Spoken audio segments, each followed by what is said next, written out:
Nous avons vu qu'une base de données, c'est essentiellement une collection structurée d'informations, non nécessairement du même type. Nous allons parler du format des données un peu plus loin. Il va donc falloir apprendre à stocker et à organiser l'information en vue de son exploitation. Il existe des méthodes pour cela. Cela ne s'improvise pas. Nous allons voir que nous allons appliquer la méthode Meurize. Bien entendu, je ne vous donnerai pas un cours sur cette méthode, mais tous les principes que nous allons exposer dans cette présentation seront appliqués de la méthode Meurize. Alors nous avons fait un premier travail utilisant donc le fichier texte pour l'ouvrir dans Excel et avons commencé à travailler sur ce fichier de notes en essayant de calculer des moyennes, faire des statistiques dites descriptives et puis à essayer de faire des filtres, des conditions logiques qui nous ont amenés à faire nos premières requêtes et nous avons vu que Excel était de toute façon un logiciel qui n'était pas très adapté à la manipulation des données de type base de données.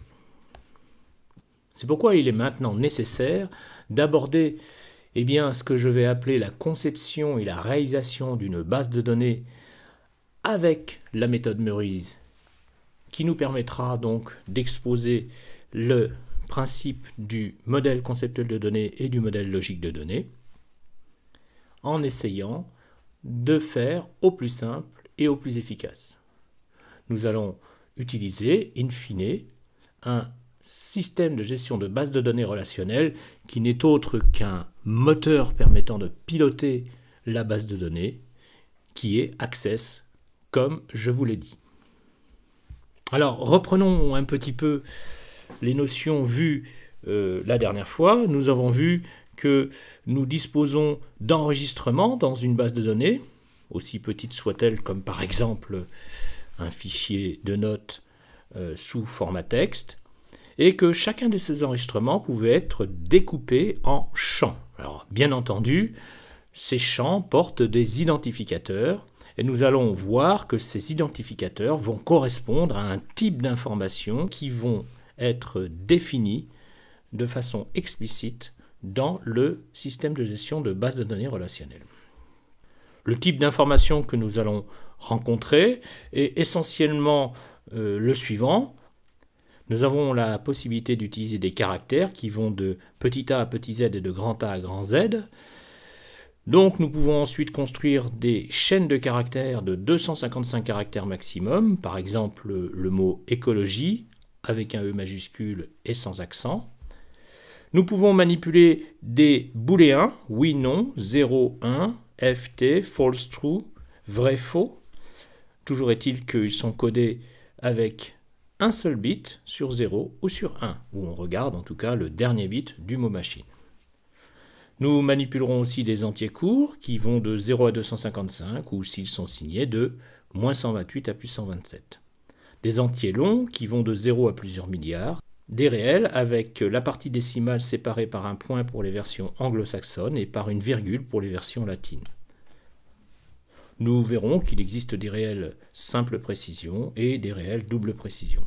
Alors je n'ai pas mentionné dans cette liste les formats dates, les formats monétaires, euros, dollars, yens, etc. Nous aurons l'occasion de les rencontrer. Et il y a même aussi un format réservé aux liens hypertexte. Rappelons-nous que nous allons exploiter des données de la base de données en utilisant des requêtes. Alors nous avons fait quelques requêtes, vous vous souvenez, dans Excel. Nous pouvons, avec les requêtes, sélectionner et afficher un certain type d'information, filtrer, extraire de l'information d'une base de données en utilisant ce que nous avons appelé les opérations logiques fondées sur des comparateurs ou des opérateurs logiques et des expressions logiques. Évidemment, le résultat d'une opération logique, vous l'aviez compris, est soit vrai, soit faux. Donc la requête honore la demande si le résultat de l'expression logique de laquelle elle dépend est vrai. Il va falloir distinguer dans notre vision de la base de données le contenu du contenant. Nous avons compris que nous allons faire un produit numérique. Donc, le contenant va être l'ensemble du fichier qui va permettre la structuration, l'utilisation, l'exploitation de l'information qui, quant à elle, constitue le contenu. Une base de données va devoir être conçue d'une façon, on va dire, intelligente, subtile, opérationnelle, c'est-à-dire qu'il va falloir se détacher un petit peu du monde informatique pour revenir à l'essentiel, c'est que nous sommes des humains et pour concevoir même un produit numérique, nous avons besoin de réflexion et nous allons utiliser le papier et le crayon. Les différentes étapes que nous allons réaliser sont celles du brainstorming qui consiste à jeter les idées un petit peu dans le désordre. Et puis ces idées exposées dans le brainstorming vont être exploitées et mises en forme dans le schéma logique des données et dans le schéma ensuite conceptuel des données. Il ne restera plus ensuite qu'à passer à la phase pratique, c'est-à-dire à celle qui consiste à réaliser à partir de ce modèle conceptuel des données la base de données opérationnelle sous Access. Je rappelle que la base que nous allons construire est d'abord un contenant, c'est-à-dire un fichier qui est préparé pour structurer, accueillir les données qui sont, quant à elles, le contenu. Il faudra donc, à un moment donné, renseigner la base de données d'un certain contenu pour que la base puisse avoir une existence et une certaine concrétisation. Alors, qu'allons-nous faire? Eh bien, nous allons essayer de modéliser puis de construire une base de données qui va permettre de gérer les notes obtenues à l'examen par un ensemble d'étudiants. Bien entendu, nous aurons donc ces notes qui porteront sur différentes matières. Alors tout va commencer par établir ce que l'on veut y trouver et le contexte de cette création. Alors, ce qui va vous surprendre le plus, c'est que une base de données est associée à un contexte et que ce contexte peut être décrit.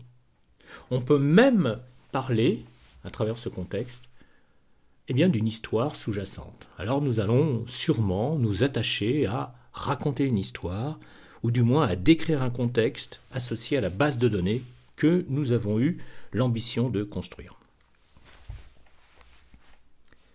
Alors quelles sont les règles essentielles que nous allons adopter? Tout d'abord, la modélisation est une étape fondamentale de la conception d'une base de données. On y détermine son contenu et on y définit la nature des relations entre les concepts principaux. Une situation à modéliser peut conduire à plusieurs schémas différents, chaque modèle présentant des avantages, vous vous en doutez, et des inconvénients. Cette modélisation s'organise progressivement avec une feuille de papier et un crayon. Alors nous allons aborder les notions de modèle conceptuel des données, comme je vous l'ai dit, MCD, et de modèle logique des données, MLD. Toujours dans les règles essentielles, il va s'agir de se rappeler qu'il faut éclater l'information. Alors qu'est-ce que ça veut dire qu'éclater l'information? Eh bien tout simplement rassembler ce qui peut l'être en catégories. Ce que l'on appelle dans le modèle entité-relation les entités ou encore les familles ou les rubriques de données. Nous avancerons bien sûr étape par étape. Chacune doit être opérationnelle. Il ne s'agit pas de reconsidérer la base de données si elle aboutit à une impasse.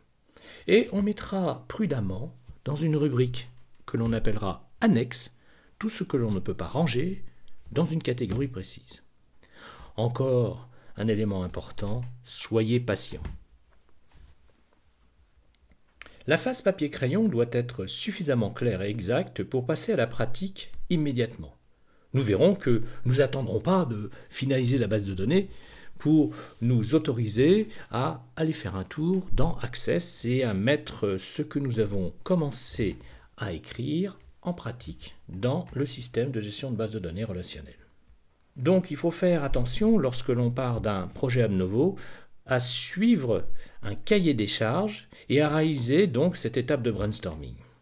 Finalement, le schéma des relations doit conduire à la réalisation d'une première version de la base Access. Quels sont les éléments de base du modèle entité-relation qui sont prônés dans la méthode Meurice?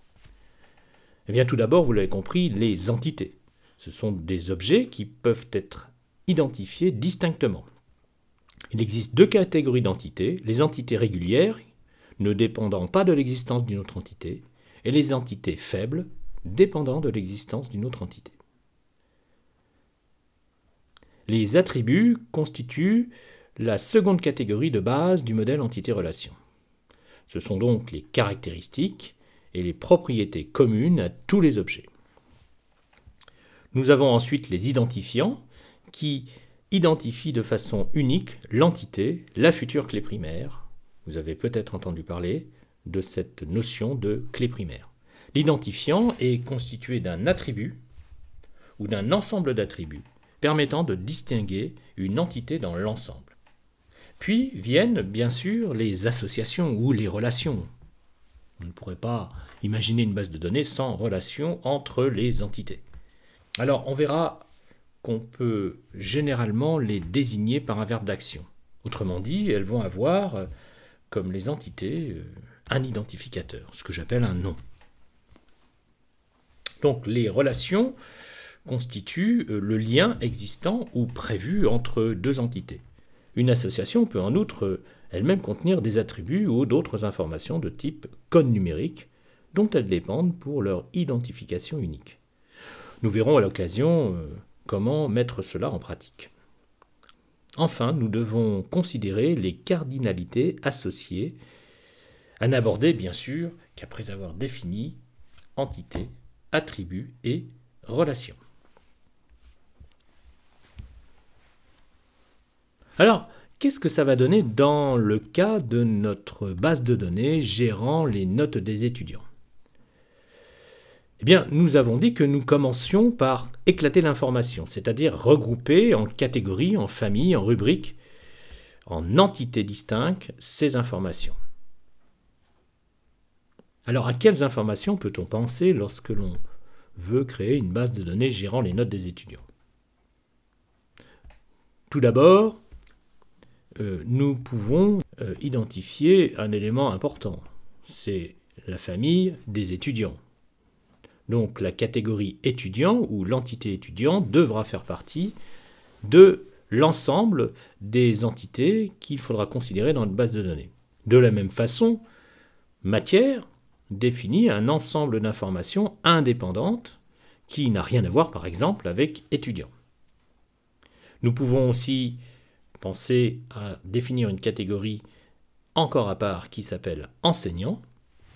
Enfin, pourquoi pas filière ou d'autres informations qui pourraient être intéressantes de définir et qui pourraient être reliées à l'une de ces entités. Alors, c'est une bonne base de départ, et puis, bien sûr, la deuxième information qu'il y a dans le but de notre base de données, c'est l'information des notes, sans oublier les coefficients, mais coefficients qui seront plutôt des attributs. Alors voilà, matière, étudiant, filière, enseignant sont des informations indépendantes qui existent en tant que telles.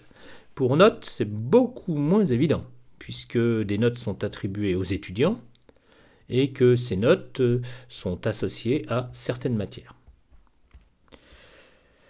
Donc, c'est le contexte qui va relier ces informations entre elles. Nous allons voir comment nous allons pouvoir commencer notre base de données. Alors tout d'abord, eh bien, nous allons essayer de trouver une phrase qui va spécifier le contexte de la création. Cette phrase va être constituée d'un sujet, d'un verbe, d'un complément et va être simple et appuyée sur les entités que nous avons définies. Alors, pour cela, je vous propose de partir d'un contexte simplifié. Intéressons-nous à réaliser, par exemple, une base de données répertoriant les inscriptions des étudiants dans les matières proposées. Ceci nous permettra de nous affranchir de l'information des notes qui, nous l'avons compris, n'est pas indépendante des matières, étudiants et enseignants qui sont, quant à elles, des entités indépendantes à part entière. nous nous en doutons, en mettant en relation étudiants, matières, enseignants, voire filières, eh bien l'information des notes va apparaître. Constituons un tableau où nous allons avoir comme entrée en colonne sujet, verbe, complément. Nous pouvons penser à une phrase très simple qui constitue une première partie du développement de notre base de données, qui serait par exemple « Les étudiants vont suivre ou s'inscrire à une matière donnée ». Je mets donc en sujet étudiant, en verbe, eh bien l'infinitif suivre ou inscrire, et en complément matière. Donc j'ai employé déjà deux des entités qui ont été définies dans mon projet. En deuxième partie, je vais pouvoir m'intéresser, par exemple, aux enseignants qui enseignent dans ces matières. Je vais pouvoir écrire qu'un enseignant va donner un cours ou un enseignement ou va enseigner une certaine matière. Enfin, je pourrais également m'intéresser à faire apparaître une troisième phrase qui spécifie qu'une matière fait partie ou appartient à une certaine filière. Et j'ai donc là, avec ces trois phrases, utilisé les quatre entités qui définissent notre projet. Alors il est temps maintenant de réaliser une phrase contextuelle qui rassemble nos idées et qui permette de proposer l'utilisation d'un maximum d'entités dans cette phrase contextuelle. Alors je vous propose de considérer l'élément central de notre projet, c'est que quand même ces notes concernent l'avenir des étudiants et je pourrais commencer par l'étudiant machin. Alors l'étudiant c'est l'entité, machin est un exemple, il va donc falloir associer machin à une définition précise. L'étudiant machin est inscrit dans la matière truc enseignée par l'enseignant bidule. Nous voyons ici que l'étudiant, matière et l'enseignant sont les trois entités qui généralisent le concept, tandis que machin, truc et bidule sont trois exemples d'individus ou d'enregistrements qui devront être définis dans chacune de ces entités. Enfin, en vert est spécifié donc la liaison est inscrit et l'autre liaison enseignée par qui réunissent d'une part l'étudiant et la matière et d'autre part la matière et l'enseignant. Il est maintenant temps de passer à une première version structurée ou presque structurée de notre phrase contextuelle. Je vous propose donc de représenter, comme d'habitude, nos entités par un rectangle surmonté d'une étiquette, étudiant, matière, enseignant.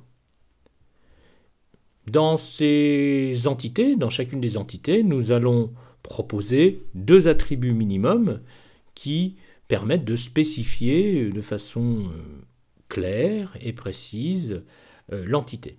Pour étudiant, au minimum, son nom et son prénom. Pour la matière, au minimum, son intitulé et son coefficient. Enfin, pour l'enseignant, au minimum, son nom et son prénom. Il est maintenant temps de proposer des liaisons qui vont permettre de réunir l'entité étudiant à l'entité matière et de relier l'entité matière à l'entité enseignant. Donc inscrire va être mise sous forme de rectangle avec deux points d'accroche qui pour l'instant ne sont pas précisés mais qui s'accrochent aux deux tables. L'entité étudiant qui va être relié à l'entité matière par cette liaison inscrire. Et enfin, enseigner, qui là encore est représenté par un rectangle avec deux points d'accroche entre l'entité matière et l'entité enseignant. Alors ceci va dans les deux sens, la preuve. Nous allons maintenant pouvoir proposer une phrase qui explique que l'étudiant s'inscrit dans la matière enseignée par l'enseignant et dans l'autre sens, l'enseignant enseigne une certaine matière dans laquelle s'est inscrite l'étudiant. Il va être maintenant important de spécifier des hypothèses qui vont être, pour la première, qu'un étudiant s'inscrit au moins à une matière, ce qui nous paraît tout à fait naturel, et une deuxième hypothèse qui est qu'une matière va rassembler plusieurs inscrits. Enfin, pour une troisième hypothèse, limitative pour l'instant, nous allons proposer qu'un enseignant puisse enseigner dans plusieurs matières, mais qu'une matière n'est donnée que par un seul enseignant. Ceci nous amène à définir les cardinalités. Ce sont les chiffres que j'ai disposés en vert au-dessus et en dessous de ces embryons de liaison.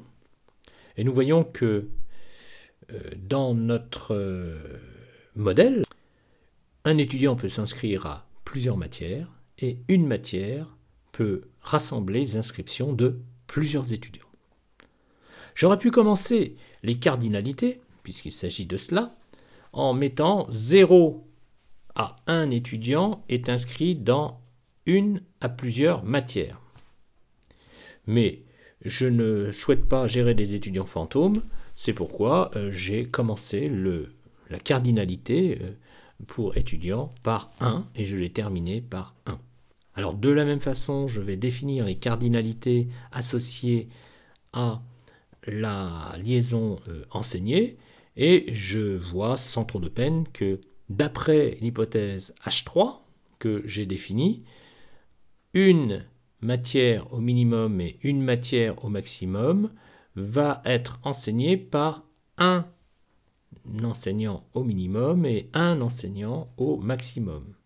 Tandis que dans l'autre sens, un enseignant peut enseigner dans une à plusieurs matières. Donc vous voyez que ces cardinalités nous permettent d'honorer les hypothèses que nous pouvons établir pour le démarrage de la conception de notre base de données. Alors encore une remarque, on pourrait très bien s'intéresser à détailler la construction de la base de données sur un bloc qui serait étudiant matière, et puis s'intéresser ensuite à définir plus précisément le deuxième bloc, matière enseignant, ce qui nous permet de commencer le travail de façon quasi indépendante sur le premier bloc, puis de nous intéresser au deuxième bloc, avant bien entendu de réunir l'ensemble dans un seul schéma. Alors cet ensemble qui est rassemblé et proposé dans ce tableau constitue ce qu'on appelle le modèle conceptuel des données. C'est l'embryon de notre base de données. Il n'est pas encore tout à fait précis, vous voyez, quant à la façon dont on va lier les tables, mais tout y est pour expliquer un petit peu comment s'organisent les relations entre les différentes entités. Donc, nous le voyons, le fait même d'établir les liaisons d'une façon particulière limite la base de données à une utilité, ou en tout cas honore un cahier des charges, ou du moins des hypothèses de ce cahier des charges, de façon particulière. Je vous propose de nous arrêter là pour la première étape de découverte du modèle conceptuel des données au modèle logique des données, car il faut passer à la pratique pour pouvoir s'imprégner de façon plus concrète de ces éléments et arriver à mieux percevoir en quoi réside cette structure entité-relation qui implique donc la définition à la fois de l'entité en structure, des clés primaires, des attributs et bien entendu des relations qui relient ces différentes entités. Dans la pratique que nous allons réalisé avec le système de gestion de base de données relationnelle Access. Nous allons voir comment définir la structure de ces entités de façon précise et comment, bien entendu, donner un contenu à cette base de données, car cette base de données n'aura d'existence et d'intérêt que si elle dispose d'un contenu. Autrement dit, il va falloir définir quelques matières, définir quelques étudiants, définir quelques enseignants, pour que cette base nous apparaisse beaucoup plus concrète que seulement fondée sur sa structure. Eh bien, merci de m'avoir écouté. Je pense que ceci nous permet de continuer sur une base déjà assise, correcte, que je rebalayerai très rapidement lorsque nous aurons le plaisir de nous revoir en cours.